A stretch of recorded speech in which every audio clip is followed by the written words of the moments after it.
falar de uma experiência pessoal, breve. Eu me lembro que quando eu comecei a entender a natureza da Igreja de Deus, muitos conflitos entraram na nossa mente. Nós fomos criados num ambiente onde a tradição ela era maior do que a palavra de Deus. Nos ensinaram tanta tradição e nos ensinaram um pouco a Bíblia. E quando eu comecei a entender algumas coisas, eu entrei em conflito com a minha mente, com o meu coração. Mas eu desejava praticar aquilo que eu estava aprendendo. Eu ainda desejo praticar aquilo que eu estou aprendendo. Mas eu vou me lembrar rapidamente, irmão, para a gente não perder tempo. Me ouvi de um irmão que eu tinha boa amizade, tenho boa amizade com ele, não sei se ele tem comigo, mas ele disse para mim assim: se você seguir por esse caminho, você vai ficar sozinho, sozinho. Sabe, irmão, a gente imaturo, ainda não entendendo com clareza tudo, e aquilo, assim, foi como uma flecha, né? E pensando aquilo e ruminando aquilo, mas o que eu quero rapidamente dizer, irmãos, que já passaram quase 30 anos, fraco, às vezes mancando,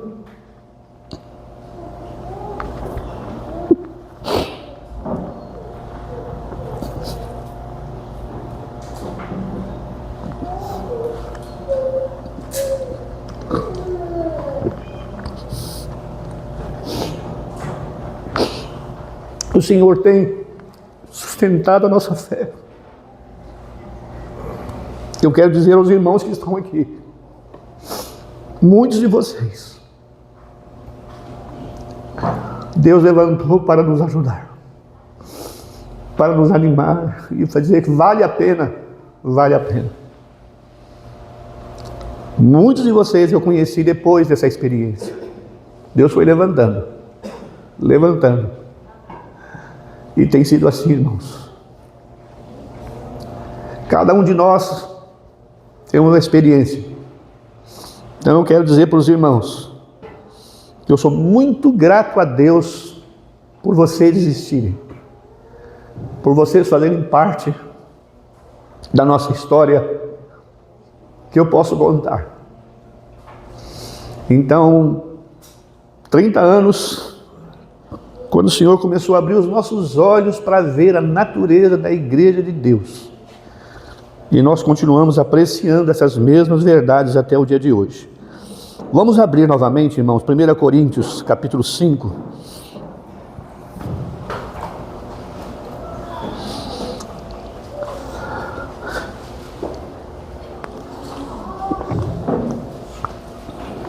Vamos ler agora, a partir do verso 9. Já por carta vos tenho escrito, que não vos associeis com os fornicadores, ainda que não inteiramente com os fornicadores desse mundo, ou com os avarentos, ou com os roubadores, ou com os idólatras, porque então vos seria necessário sair do mundo. Mas agora vos escrevi que não vos associeis com aquele que, se dizendo ser irmão, for fornicador, ou avarento, ou idólatra, ou maldizente, ou beberrão, com beberrão, com roubador, ou com tal nem ainda comais. Porque que tenho eu de julgar também os que estão de fora? Não julgai vós os que estão dentro? Mas Deus julga os que estão fora. Tirai dentre vós esse iníquo. A carta termina de uma forma tão solene, tão dura. Aquele homem não tinha dado indício de arrependimento. Não demonstrou arrependimento. Não havia nenhum vestígio de arrependimento. Aqueles irmãos, aquela igreja que eu mencionei aqui, inchada, orgulhosa, arrogante, vaidosa por poder sustentar naquele ambiente que deveria ser um ambiente santo, sagrado, agora profanado por causa do pecado. Irmãos, eles custaram a despertar, a acordar. E temos que dizer, irmãos, que não é diferente conosco. Quantas das vezes somos insolentes, quantas das vezes nós também, por alguma razão, e nós demoramos a tomar iniciativa para restabelecer esse ambiente que o Senhor quer que seja santo. A igreja em Corinto, então, agora, ela manda para Paulo, e fala com Paulo algumas coisas. Ela, de alguma forma, estava acusando o apóstolo, falando para o apóstolo que aquilo era impossível. Eles diziam que Paulo havia escrito para eles para não ter contato com pessoas do mundo. Ele vai dizer exatamente agora no versículo 10, quando ele escreve a carta: já por carta vos escrevi que não vos associeis com os fornicadores. Irmãos, esses fornicadores aqui, pessoas que mantêm relações promíscuas, pessoas que mantêm relações, eu diria, a fornicação, a palavra porneia, relações sexuais de aspecto, não simplesmente, vou dizer aqui, irmãos, algo tão feio, homem com homem, mulher com mulher. Ele está dizendo, mesmo que seja homem com mulher, ele está dizendo, os fornicadores, os praticantes desses pecados feios.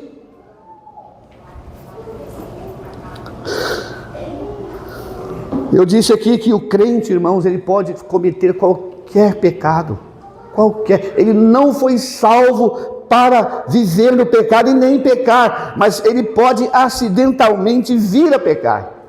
Pode. Isso pode acontecer. As pessoas pensam que depois da salvação nós recebemos agora imunidade para não pecar. Isso não é verdade. Gente, nós estamos ouvindo falar de pessoas de 80, 70, 60, caindo em pecado. E eu quero pedir ao Senhor, a nossa língua, irmãos, antes, a nossa língua tem 2 arcadas dentárias na frente dela. A gente às vezes pensa uma coisa, morde a língua, dá vontade de falar. Que Deus perfeito. Me vem à mente aqui um lapso assim, mas eu vou segurar isso. Irmãos, que o Senhor nos ajude. Não há, irmãos, não há um período em que nós vamos dizer assim, não, o fulano agora, ele não é mais suscetível ao pecado. Não pense jamais assim. Então a igreja agora despertou, acordou da inércia para tratar do assunto. Mas antes eles falaram para Paulo. Olha o que ele vai dizer no verso 10. Ainda que não inteiramente com os fornicadores deste mundo, ou com os avarentos, ou com os roubadores, ou com os idólatras, porque então vos seria necessário sair do mundo. Já que nós não podemos ter associação, então eles estavam dizendo que Paulo falou que nem amizade de forma nenhuma. Todos nós temos pessoas na nossa família, temos pessoas do nosso círculo de amizade que provavelmente praticam esses pecados. E eu diria que eles precisam ver em nós a nossa vida. Talvez aquele motorista do Uber que nos traz, que leva para algum lugar, às vezes repete o mesmo. O dono da padaria, do supermercado, Paulo não está dizendo para os irmãos em Corinto que eles tinham que agora cortar essa amizade com todo mundo. De forma nenhuma. O Senhor Jesus falou: Pai, eles estão no mundo, Pai. Pai Santo, eu vou para Ti, mas santifica-os na verdade. Eles estão no mundo. Eles não são do mundo, eles não são do sistema, eles não pertencem mais ao mundo, mas, Pai, guarda-os em Teu nome. Esse mundo perverso, esse sistema pecaminoso, levantado para lutar contra Deus. Todo dia, nós somos desafiados, irmãos, por esse mundo, a abrir uma frechinha, abrir um pedacinho de nós, para que o pecado possa, de alguma forma, se acomodar em nós. Então a igreja acusou Paulo, que ele estava sendo muito radical. Agora ele vai dizer, irmãos, verso 11: mas agora vos escrevi. Preste atenção no que eu vou falar. E eu queria que nós prestássemos muito atenção mesmo, nós que estamos aqui nesta manhã, nesses dias. Irmãos, pessoas não estão sendo curadas. Pessoas que se reincidem em pecados e vão, porque nós não queremos praticar o que o Senhor nos ensina. Nós não queremos porque é dolorido. Eu disse que, irmãos, esse tratamento do pecado à altura da proporção do pecado, a gente está pensando aqui, pecado é tudo aquilo que ofende a Deus. Nós olhamos ali, e não mintais, diz Paulo, né, falando da mentira, o pecado da mentira que tanto se prolifera no meio dos crentes, uma proliferação de mentira. Agora nós estamos olhando, falando aqui desse pecado, podemos dizer moral, feio. Falamos aqui de um homem que tem um caso com a sua madrasta, mulher do seu pai. Irmãos, a carta não fala de detalhes. Eu tenho para mim que esse homem faz parte, ele é um salvo, faz parte da igreja de Corinto. Nós não temos detalhes do seu pai, mas ele fala disso aqui. Mas agora vos escrevi que não vos associeis com aquele que, dizendo-se irmão, for fornicador, avarento. Observa bem a relação de pecados que Paulo vai dizer aqui. O pecado da avareza, aquele que quer ter mais do que pode e faz tudo para isso. Meus irmãos, a gente vai vendo esse pecado sendo sustentado no coração, e você vai vendo o estrago que ele vai fazendo, ele vai, e assim, para obter aquilo que quer, essa pessoa, misericórdia, age da forma mais cruel, para sustentar essa avareza. Paulo fala do pecado da idolatria. A idolatria, eu imagino que naqueles dias em Corinto, talvez muitos daqueles que vieram do paganismo, mantinham ainda coisas de ídolos no coração. Será que nós temos algum ídolo nos nossos dias, irmãos? Será que há ídolos no coração nosso? Será que nós temos algum vestígio de idolatria em nós? Irmãos, eu não tenho dúvida. Talvez Deus precisa revelar a nós coisas que precisam ser deixadas, abandonadas. Coisas que precisam com urgência ser tratadas. Mas aqui Paulo está falando que com os idólatras, com aqueles que dizendo ser irmão, for avarento, idólatra. Agora ele fala do maldizente. Maldizente. Eu queria que você fosse comigo para Efésios mais uma vez. Efésios capítulo 4 agora. Você pode discordar de mim, que eu não tenho nenhum problema quanto a isso. Não tem nenhum problema de alguém me ajudar no aspecto para que eu possa aprender. capítulo 4, minutinho só. Versículo 5. Versículo 4 e 5. Nem torpeza, nem tolices, nem zombarias, que não convém antes ações de graças. Porque bem sabeis isto, que nenhum fornicador, ou impuro, ou avarento, o qual é idolatria,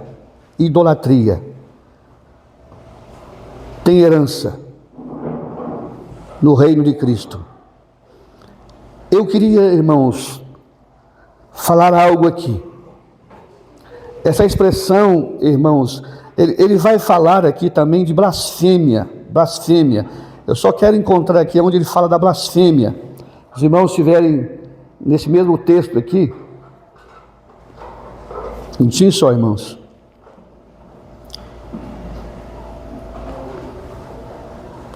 Versículo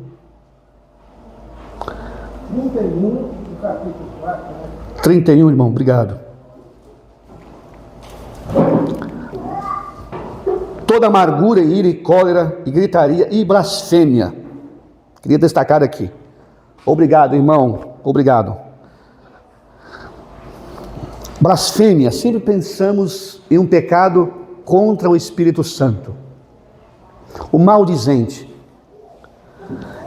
A maledicência. Irmãos, esse pecado tem sido proliferado no meio do povo de Deus. Blasfemar. Aqui a ideia aqui desse pecado aqui que eu quero mencionar aqui, da blasfêmia, é quando a nossa língua é usada, irmãos, para falar mal daqueles a quem por Cristo morreu. Porque aquela pessoa é salva, porque aquela pessoa é a habitação do Espírito Santo, nele mora o Espírito Santo. É muito sério, o maldizente. Agora nós estamos olhando aqui, Paulo falando aqui do maldizente. Irmãos, hoje com essa rede social, WhatsApp, Facebook, eu não sei falar o nome das outras, misericórdia, esses maldizentes estão de plantão. E meus irmãos, pecados que precisam ser tratados, pecados que têm destruído igrejas, têm destruído famílias, e nós fazemos vista grossa para eles, e nós falamos que não estamos vendo. Os maldizentes. Paulo faz uma relação aqui, alguns dizem, mas ela não está completa. Mas eu não seria ousado em aumentar ela. Eu não quero. O maldizente. Ou o beberrão. Os beberrões. Alguém disse, depende da cultura. A cultura. O nosso Deus, Ele não é transcultural.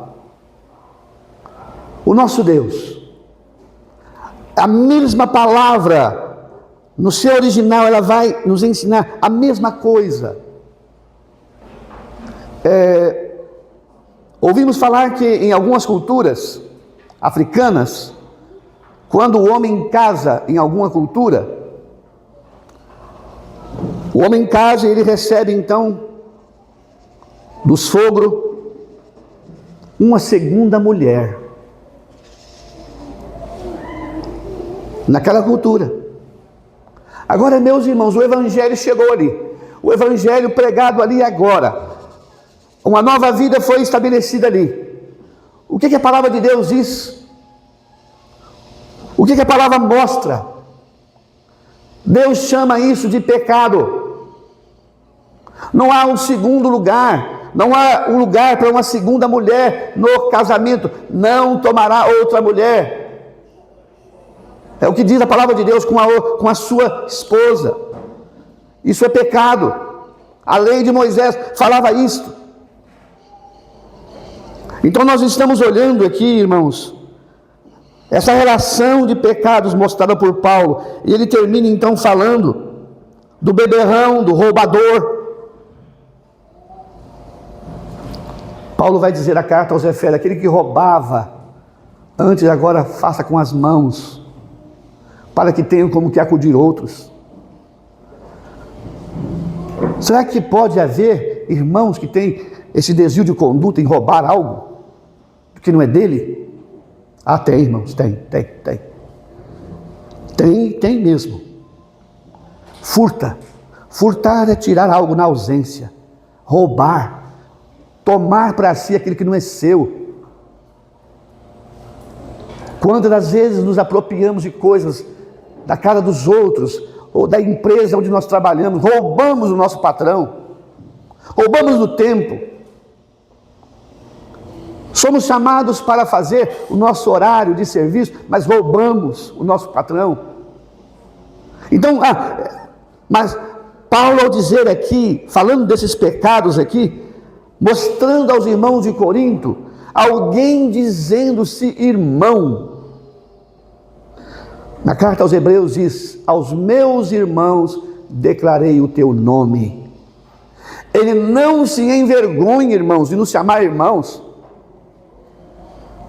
Mas, meus irmãos, quantas das vezes somos envergonhados, porque esse bom nome que nós carregamos tem sido colocado na lama por alguém naquele ambiente congregacional onde nós estamos. O mundo lá fora sabe, porque o pecado cheirou mal. Mas enfim, a igreja estava dizendo: Paulo, desse jeito nós vamos ter que sair do mundo, nós não podemos de forma nenhuma. Aí Paulo agora vai dizer algo que eu quero dizer para os meus irmãos também aqui. Olha o que ele vai dizer: porque que tenho eu em julgar também os que estão de fora? Nós não temos compromisso, irmãos, de julgar o mundo. Esse mundo vai ser julgado um dia.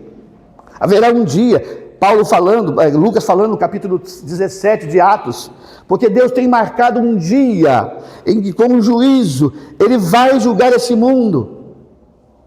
Paulo está dizendo. Agora, alguém diz que nós não podemos julgar, não julgueis para não ser julgados. Irmãos, eu estou pensando no Sermão da Montanha, o Senhor Jesus falando de alguém que tinha um cisco no olho. E alguém então falando daquela pessoa, o Senhor Jesus falou para aquela pessoa: por que você não tira a trave que está no teu olho? Muitas das vezes nós temos uma trave dentro do nosso olho e queremos caçar um cisco. Já imaginou um cisco? Você já imaginou algo tão pequeno que você tem que pegar uma lupa? Alguns irmãos ficam com uma lupa na mão e eles ficam olhando para a vida do irmão, ver se acha alguma coisa. Eles querem achar alguma coisa. Esse é o ensino. Tira a trave que está no teu olho primeiro, e depois então você terá como ajudar o seu irmão.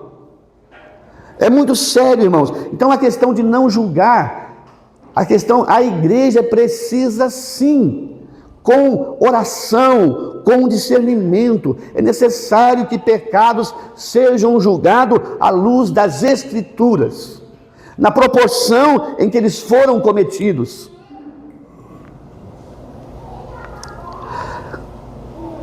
Um certo irmão, ao ser tratado num ambiente desse aqui, da igreja local, aquele homem era iracundo, nervoso, bravo. Aquele homem se irou. E ele se irou de uma certa forma que ele tentou atentar contra aqueles irmãos na força da carne. Ele levantou e partiu para cima dos irmãos, e ali os irmãos contevem ele. Não houve revide, não conteram ele. E aquilo se durou por um espaço de tempo. Aquele irmão, de alguma forma, não aceitando aquela correção, mas eu vou dizer algo, irmãos. Aqueles irmãos propuseram orar sobre o assunto. Não falaram nada mais. Não abriram mais a boca para falar daquele assunto, porque já haviam tratado dele. Isso é um final de semana. Passa a segunda, passa a terça, na quarta-feira, aquele irmão sofre um atropelamento e morre. E aí, meus irmãos? Foi por acaso. Isso aí ia acontecer mesmo. Meus irmãos, ele é a igreja do Deus vivo. Pense muito. Pense bastante antes de você se exaltar, levantar contra a autoridade do Senhor. Então esses irmãos aqui são agora orientados por Paulo. Olha, não é isso que vocês estão pensando. É necessário sim julgar. Deus vai julgar os que estão fora. Vocês devem julgar os que estão dentro. Sabe, irmãos, eu creio que nós, seres humanos, somos seres humanos e você já ouviu falar? Há uma grande possibilidade de o remédio ser além, forte demais. É possível. É possível. Mas Deus há de nos ajudar, sermos orientados por Ele a tratar à luz das Escrituras, não do nosso sentimento, não do que eu acho melhor. Rapidamente, irmãos, vamos para 2 Coríntios. 2 Coríntios, capítulo 2.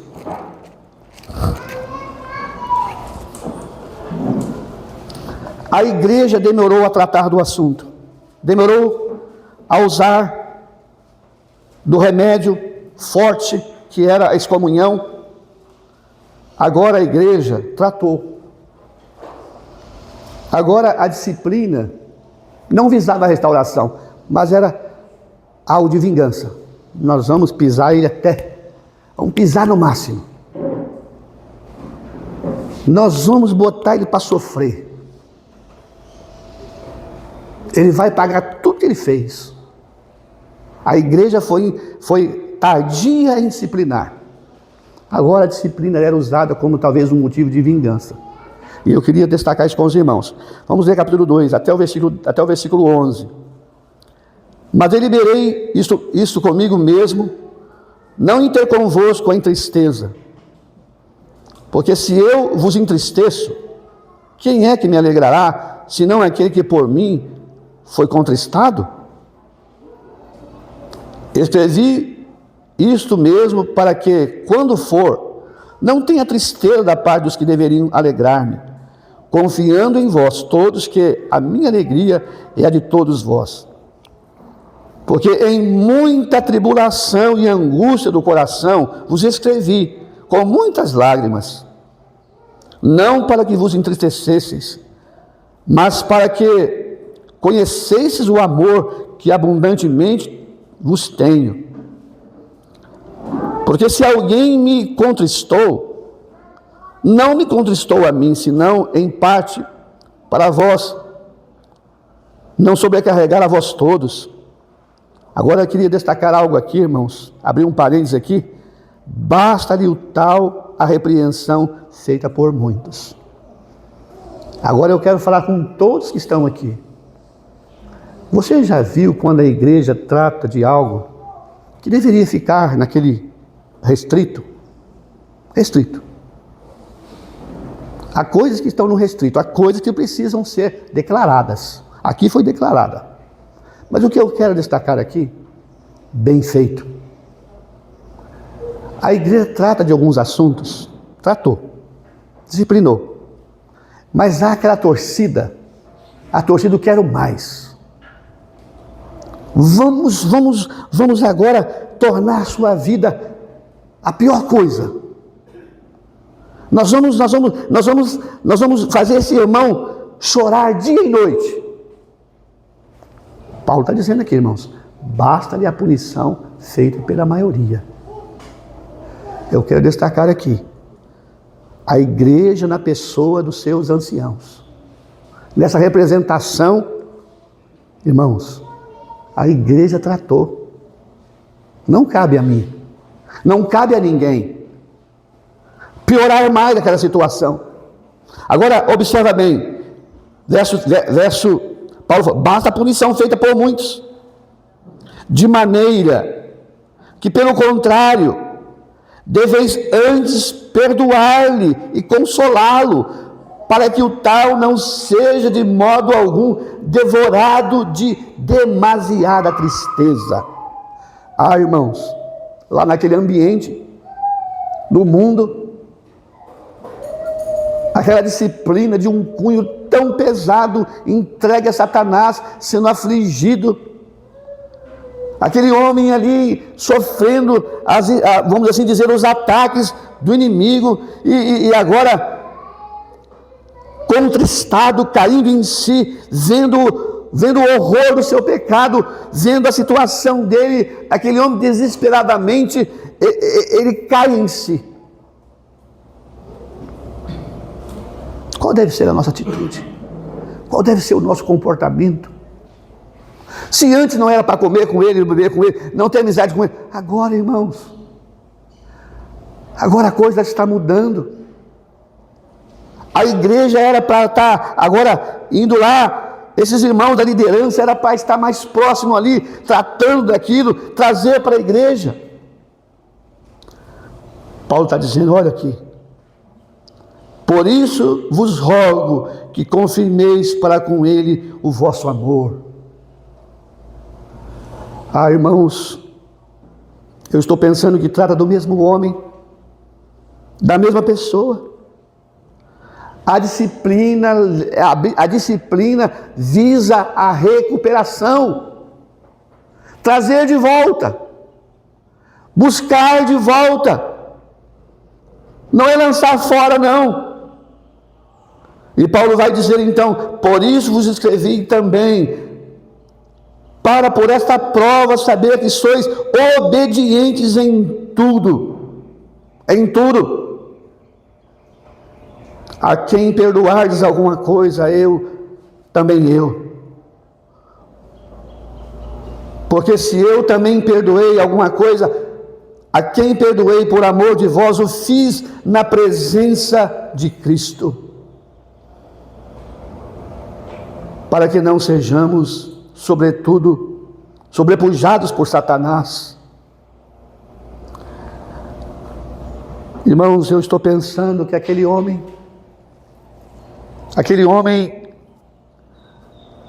do capítulo 5, agora um homem totalmente, vamos assim pensar, arrependido, caiu em si.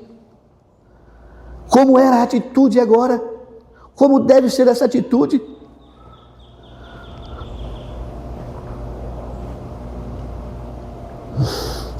Como é bom, irmãos, na igreja local a gente vê fruto dessa restauração, desse arrependimento verdadeiro. Quando o irmão ou a irmã cai em si, olha para a vida dela e diz, irmão, eu sei que eu sou merecedor desse tratamento e eu quero me comportar ao ponto em que os irmãos vão me chamar de volta para esse lugar tão alto que eu abandonei, chamados à comunhão do seu filho. Não faz muito tempo que nós ouvimos de um jovem tão querido, um jovem tão amado, que nós vimos ele desenvolver, crescer, mas ele se afastou do meio do ciclo das reuniões e perdeu toda. Recentemente, esse mesmo jovem chamou-nos ao lado e disse, irmão, eu quero contar para os irmãos, eu estou vivendo em pecado, eu estou vivendo em fornicação, mas eu quero, irmãos, abandonar essa vida, eu quero ser trazido de volta. Irmãos, e depois que esse jovem confessa, aquele jovem começa novamente a assistir às reuniões que ele abandonou, alegre, sentado ali nos bancos. Ele ainda não foi recebido, não foi chamado a sentar ali ainda à frente. mas os frutos pacíficos do seu arrependimento está sendo visto pela igreja, acompanhado pela igreja. Que preciosidade ainda nesses dias, saber que o Senhor trabalha ativamente nesse ambiente congregacional. E eu quero, irmãos, por terminar aqui, que nós possamos levar essa mensagem. A disciplina visa sempre a recuperação daquele a quem foi disciplinado, nunca lançá-lo fora. A disciplina não é motivo de vingança, não é capricho. Ela quer nos mostrar que esse lugar, a santidade do Senhor, deve ser mantida. Que o Senhor, na graça dele, abençoe as igrejas locais aqui representadas nesses dias, cada um de nós lutando em lugares diferentes, mas com o mesmo objetivo, servindo o mesmo Senhor. Amém.